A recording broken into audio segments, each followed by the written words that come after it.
Buya, presidente del Comité Nacional para la Reconciliación y el Desarrollo, presidente de la República de Guinea y jefe de Estado, y lo invito a dirigirse a esta Asamblea General.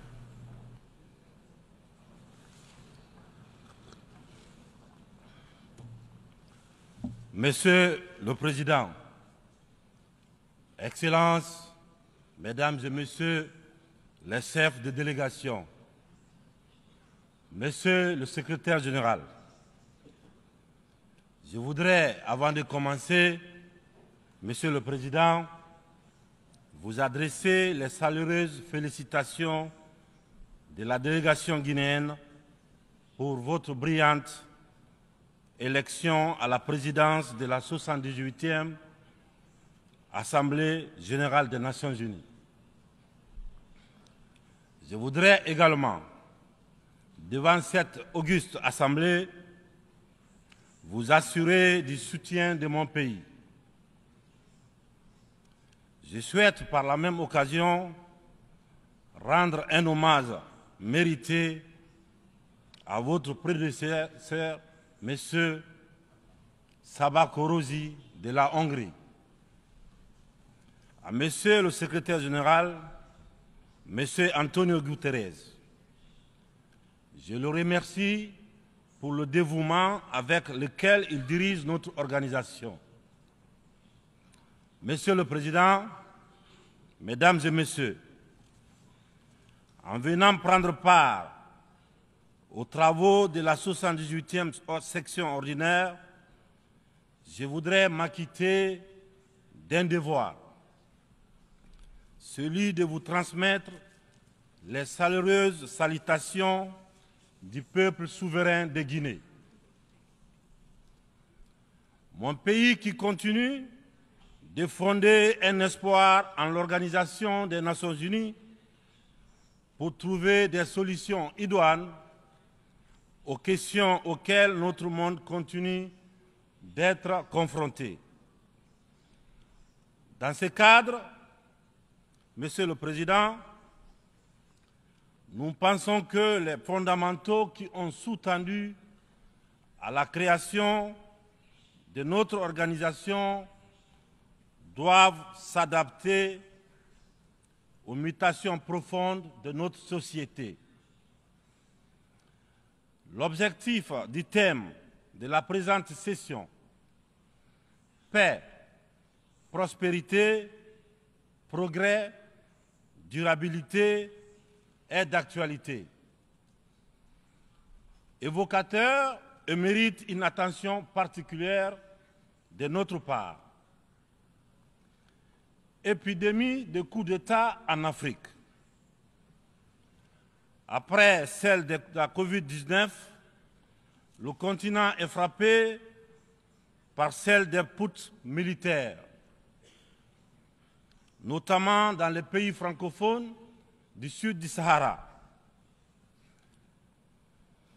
C'est tout le monde qui le condamne, qui les sanctionne, qui s'émeut de la réapparition brusque de cette pratique que l'on croyait révolue, à juste titre.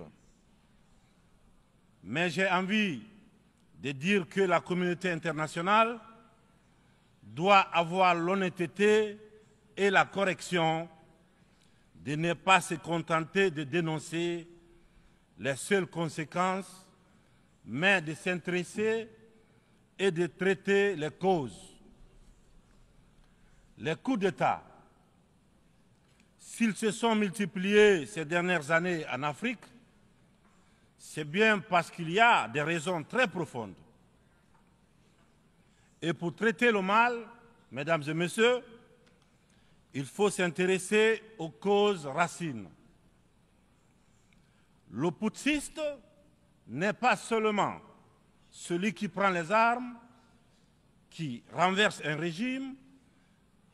Je souhaite que l'on retienne que les vrais putschistes, les plus nombreux,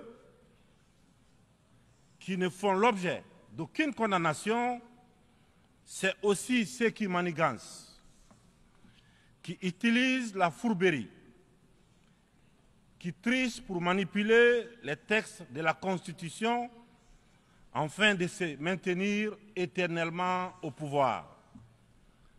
C'est ceux en col blanc qui modifient les règles du jeu pendant la partie pour conserver les rênes du pouvoir. Voilà les putschistes les plus nombreux. Monsieur le Président, Mesdames et Messieurs, je fais partie de ceux qui, un matin, ont décidé de prendre nos responsabilités pour éviter à notre pays un chaos complet, une situation insurrectionnelle. Aucune force politique, toute complètement neutralisée à l'époque, n'avait ni le courage ni les moyens de mettre fin à l'imposture que nous vivions.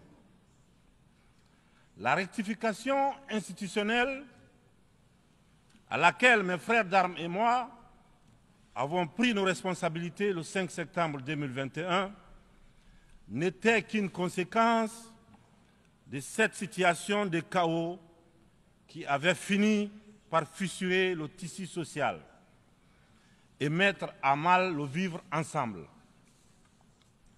Sans être exhaustif, nous pensons que les transitions qui sont en cours en Afrique sont dues à plusieurs facteurs parmi lesquels on peut citer les promesses non tenues,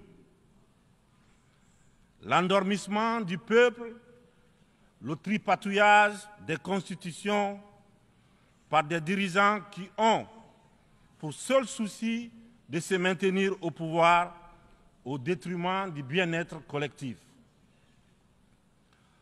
Aujourd'hui, le peuple africain sont plus que jamais éveillés et décidés à prendre leur destin en main.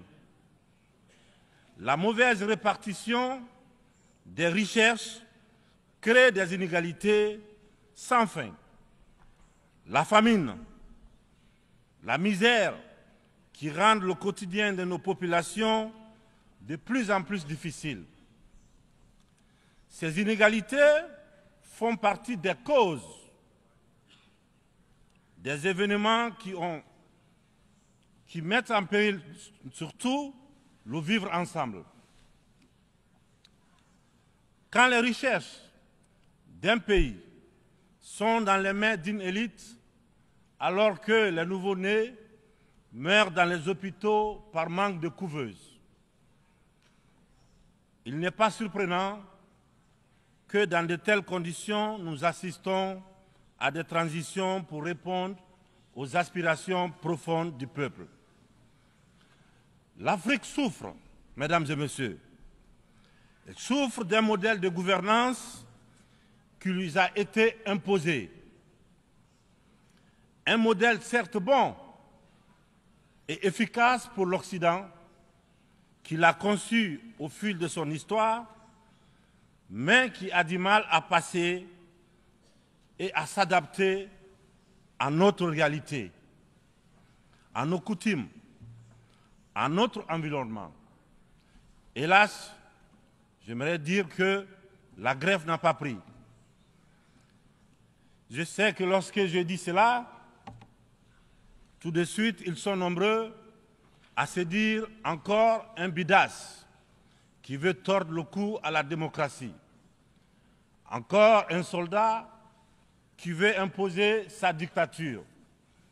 Cependant, de façon très claire, sans hypocrisie, sans faux semblant, les jeux dans les jeux. Nous sommes tous conscients que ce modèle de démocratie que vous nous avez si insidieusement et savamment imposé après le sommet de la Baule en France, presque de façon religieuse, il ne marche pas. Les différents indices économiques et sociaux sont là pour démontrer que ce n'est pas un jugement de valeur sur la démocratie en elle-même, croyez-moi, bien entendu, c'est un constat, c'est un bilan. Sur plusieurs décennies d'expérimentation chaotique de ces modèles dans notre environnement, une période où il n'a été question que des outils politiques, au détriment, bien sûr, au détriment de l'essentiel, qui est l'économie, la transformation de nos matières premières sur place. Permettez-moi de pousser l'exercice de vérité un peu plus loin. Avec ma courte mais intense expérience à la gestion d'un État, la Guinée, j'ai mieux mesuré à quel point ce modèle a surtout contribué à entretenir un système d'exploitation et de pillage de nos ressources par les autres, et une corruption très active de nos élites, des leaders nationaux à qui on a souvent accordé des certificats de démocrates. Et en fonction de leur docilité ou de leur aptitude à brader les ressources et les biens de leur peuple, ou encore de leur facilité à céder aux pseudo-recommandations et injonctions des grandes puissances. Je dois d'ailleurs, dans ce sens, confesser que tout ce à quoi je fais face dépasse l'imagination. Ce sont les mêmes qui confessent la démocratie, la transparence, qui dénoncent la mauvaise gouvernance et la corruption, qui dictent les règles. C'est eux qui en offrent très discrètement et sournoisement redoublent de pression pour nous faire céder notre patrimoine dans des contrats léonins. Je comprends certains dirigeants, quelques-uns de mes prédécesseurs, qui, parce qu'ils avaient des fragilités, parce qu'ils étaient sous pression, ou parce qu'ils traînent des casseroles, ou surtout parce qu'ils avaient des agendas politiques, ont cédé à ce qu'on leur demandait. Je les comprends sans les approuver. Certains m'ont même rappelé que si j'avais un agenda politique, je serais moins à l'aise pour mener à bien les réformes auxquelles mon gouvernement et moi nous nous sommes attaqués. Une chose est certaine, nous n'avons qu'une seule préoccupation, le bien-être du peuple et le vivre ensemble. C'est cela notre priorité. C'est pourquoi la transition que je dirige a choisi de se consacrer avec méthode en fixant les objectifs clairs dans un ordre précis. Le social, l'économie et le politique.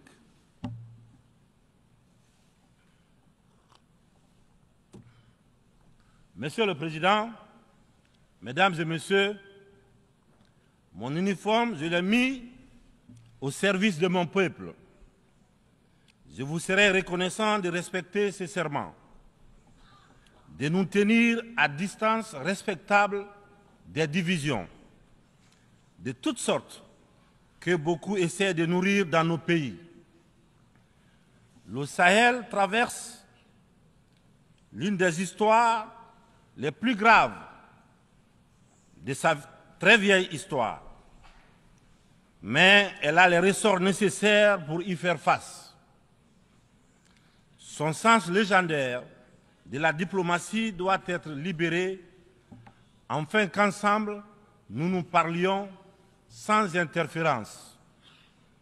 C'est pourquoi, et pour cela, que la CEDEAO, dont la vocation était économique, doit cesser de se mêler de la politique et privilégier le dialogue.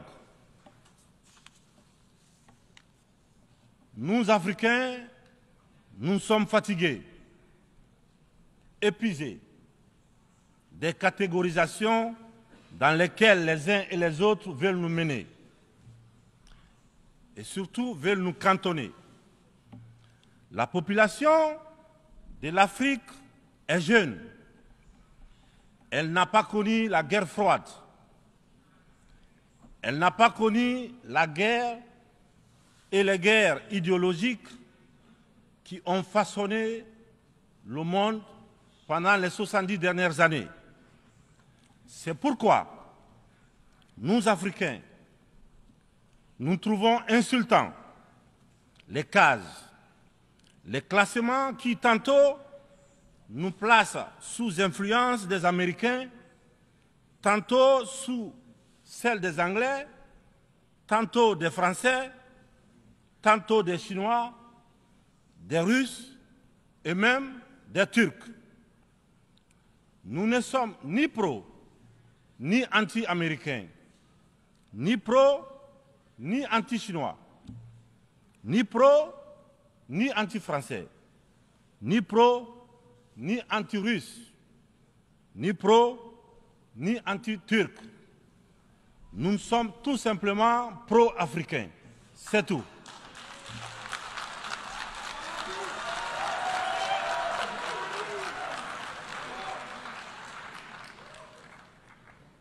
Nous mettre sous la coupe de telle ou telle puissance est une insulte,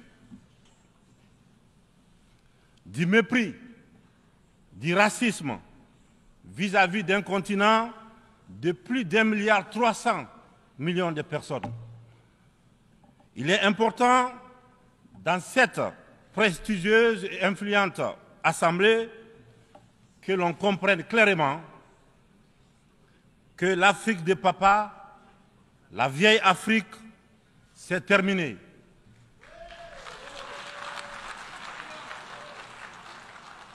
Avec une population de plus d'1 milliard d'Africains, dont environ 70% de jeunes totalement décomplexés, des jeunes ouverts sur le monde et décidés à prendre en main leur destin. Il est venu le moment de prendre conscience que les structures, les règles issues de la Seconde Guerre mondiale, en l'absence de nos États, qui n'existaient pas encore, sont obsolètes. C'est la fin d'une époque déséquilibrée, injuste, où nous n'avons pas droit au chapitre. C'est le moment de prendre en compte nos droits, de nous donner notre place, mais aussi et surtout le moment d'arrêter de nous faire de la leçon, de nous prendre de haut, d'arrêter de nous traiter comme des enfants. Rassurez-vous, rassurez-vous, nous sommes suffisamment grands pour savoir ce qui est bien et ce qui est bon pour nous. Nous sommes suffisamment matures pour définir nos priorités, pour concevoir notre modèle qui corresponde à notre identité, à la réalité de nos populations, à ce que nous sommes tout simplement. Nous vous serions fort reconnaissants de nous faire confiance et de nous laisser mener notre barque comme vous l'avez permis dans certaines régions du monde. Vous l'avez permis en Asie, en Proche et Moyen-Orient, pour ne citer que cela. Cette infantilisation est du plus mauvais effet pour une jeunesse africaine qui s'est émancipée. Dans ce contexte, nous sommes tous interpellés et appelés à procéder à une meilleure analyse de la situation en vue d'initier et de poursuivre de nouvelles politiques au bénéfice de tous. La communauté internationale doit regarder l'Afrique avec les yeux neufs. Elle doit entreprendre avec elle désormais une coopération franche dans un esprit de partenariat gagnant-gagnant. Je vous remercie de votre attention. Merci.